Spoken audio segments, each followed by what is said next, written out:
Front raises are useless if you do lots of pressing. Hey everybody, it's Jason Blaha here, and I thought I would chat with you guys and gals a little bit about this piece of misinformation. I'm going to flat disagree. I'm going to disagree with this completely. In fact, I'll go so far as to say that not just aesthetically, but from a powerlifting perspective, I have taken bench pressers and used front raises. I've taken power lifters and used front raises to help get their bench up, okay? Keeping in mind, if they have a shoulder weakness, their shoulders are limiting their bench, I will incline bench them and front raise them into the ground, okay? So this idea, and you get this idea, that's the crazy thing. You have all these people who will talk about volume, all these high volumes of training being helpful for hypertrophy. Some of them will stand around and say, well, if you're doing bench pressing and incline or bench and overhead, front raise is redundant. Okay, well, you got to get your volume somewhere. And here's where I'm gonna disagree with that. Sure, I could use the example of bodybuilders. How many champion bodybuilders did tons of big compounds and still isolated all three heads of their delts? How many of them? Tons of them. But they're genetic freaks and they're on tons of gear. Okay. Besides the point. They were still winning. But let's step back and talk about all this for a minute. What is our issue with volume? Why is it that in some cases ultra high volume doesn't work? It's because people aren't recovering from it. Okay. Again, step back and think about that. They're not recovering from it. We know that there really is almost an open-ended stimulus to volume. Okay. When I promoted really low volumes of training, is because I tell people, look, you can make 80% of your gains off of lower volumes if you train really, really, really, really, really, really hard. You still make really good gains, especially if you need it for the recovery. All right. All the available data we've observed shows there is a nearly open-ended stimulus to volume, but there's a diminished return. Why? Because it eats so far into your recovery. Okay? Eats into your recovery. So here's the point. We'll talk about 10 to 20 sets, right? I like to use that term. And we'd say most of us will agree. Even the data has always suggested over the years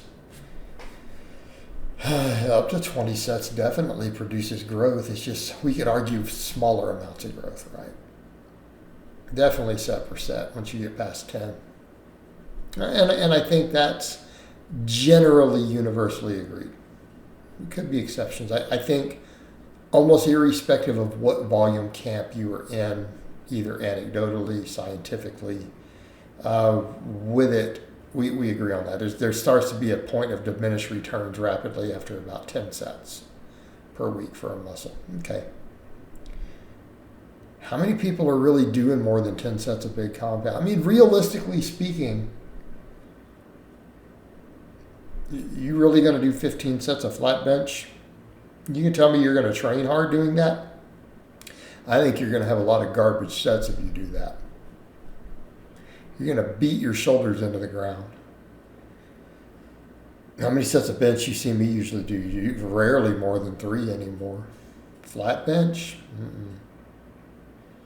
Even when I did 6 sets, splitting it up 3 twice a week, it got hard on recovery. All right, you're not doing that. All right. Most guys out there, you're not doing more than about 9, 10 sets of all pressing total. With big movements, talking incline, barbell overhead, flat bench, that's a lot.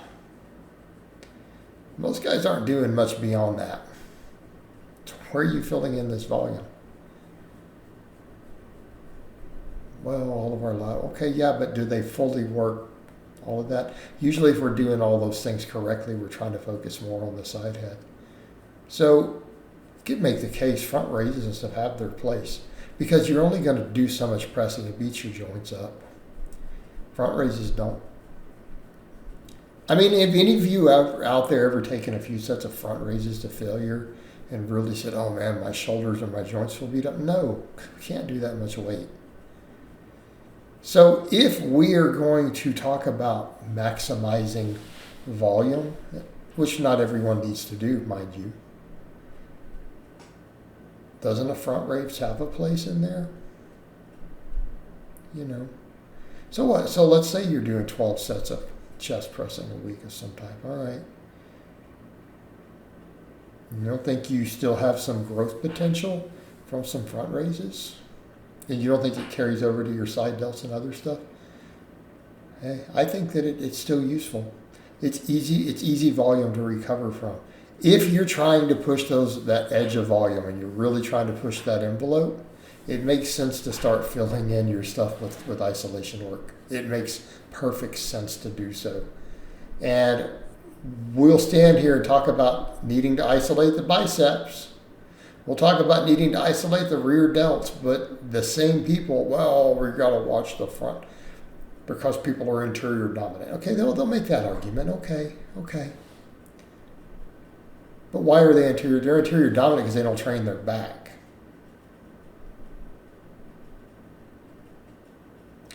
You doing pull-ups and rows every single week like you should be doing? Are you pushing them hard? Probably not that interior dominant. Okay? Because everyone was bench pressing and not training their lats. All right? But then we're still going to come in. How many of us, if we really want good shoulders, how many of us are isolating the rear delts? Most of us. How many of us are going to isolate the side delts? Of course we do.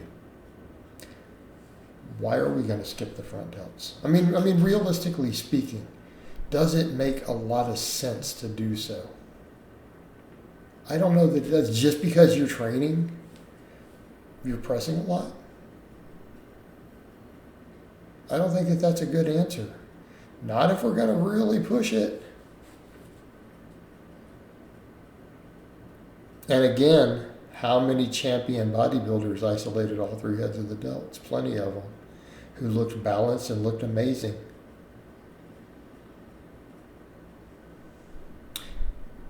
Apply the same rule that you apply to every other muscle.